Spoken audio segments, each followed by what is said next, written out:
On passe à Derek Lunsford et Patrick Moore, mais plus particulièrement à Derek car il a enfin annoncé qu'il allait le préparer tout comme Patrick et ces deux athlètes travaillent désormais avec le même préparateur, c'est-à-dire Chris Aceto.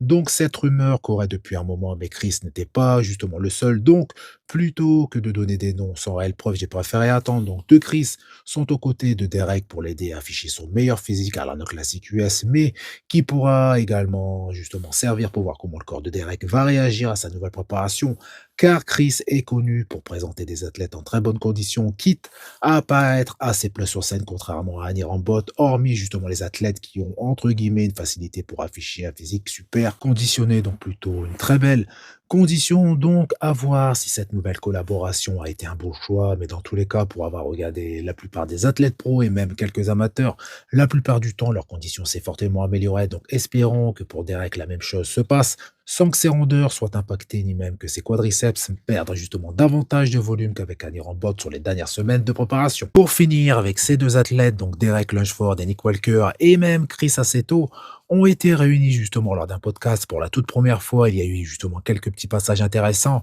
et on sent que Nick est en pleine confiance. D'ailleurs, il se dit meilleur sur la plupart des poses imposées, comme celle du plus musclé, mais au final, Derek a battu Nick par deux fois. Donc, je vous mets justement quelques petits extraits du podcast.